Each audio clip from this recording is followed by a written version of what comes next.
જામનગર અને ખંભાળિયા હાઈવે પર ટ્રાફિક જામના દ્રશ્યો સર્જાઈ રહ્યા છે। તો આ માહિતી અત્યારે જામનગરથી સામે આવી રહી છે। જામનગર અને ખંભાળિયા હાઈવે પર ટ્રાફિક જામના દ્રશ્યો સામે આવી રહ્યા છે। ટ્રાફિકની સમસ્યા હજુ પણ યથાવત જામનગર ખંભાળિયા હાઈવે પર ખાવડી નજીક એક મહાકાય મશીન પસાર થતા જ ટ્રાફિક જામ સર્જાયો હતો। બેડ અને ખાવડી અને પડાણા પાટિયા સુધી વાહન વ્યવહાર પણ ખોરવાઈ ચૂક્યો છે। દ્વારકામાંથી જામનગરમાં પરીક્ષા આપવા જતા વિદ્યાર્થીઓ પણ ફસાયા છે। વિદ્યાર્થીઓને પણ હાલાકી ભોગવવાનો વારો આવ્યો છે। બેડ અને ખાવડી તેમજ પડાણા પાટિયા સુધી વાહન વ્યવહાર ઠપ થઈ ચૂક્યો છે। તો ટ્રાફિક જામના દ્રશ્યો અત્યારે સામે આવી રહ્યા છે। જામનગર અને ખંભાળિયા હાઈવે પર ટ્રાફિક જામના દ્રશ્યો સર્જાયા છે। લોકોને પારાવાર મુશ્કેલીનો સામનો કરવાનો વારો આવ્યો।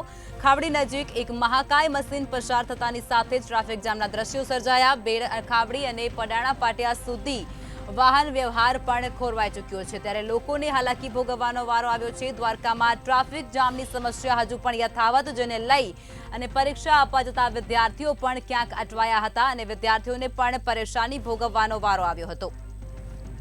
તો આ માહિતી અત્યારે સામે આવી રહી છે। જામનગર ખંભાળિયા હાઈવે પર ટ્રાફિક જામના દ્રશ્યો સર્જાઈ ચૂક્યા છે। ખાવડી નજીક એક મહાકાય મશીન પસાર થતાની સાથે જ રસ્તો આખો જામ થઈ ચૂક્યો છે। ત્યારે બેડ ખાવડી અને પડાણા પાટિયા સુધીનો વાહન વ્યવહાર પણ અહીં ઠપ થઈ ચૂક્યો હતો। મોટી સંખ્યામાં આપણે જોઈ શકીએ છીએ કે સ્ક્રીન પર ટ્રાફિક જામના દ્રશ્યો સામે આવી રહ્યા છે, જેને લઈ અને વિદ્યાર્થીઓ પણ ક્યાંક અટવાયા છે।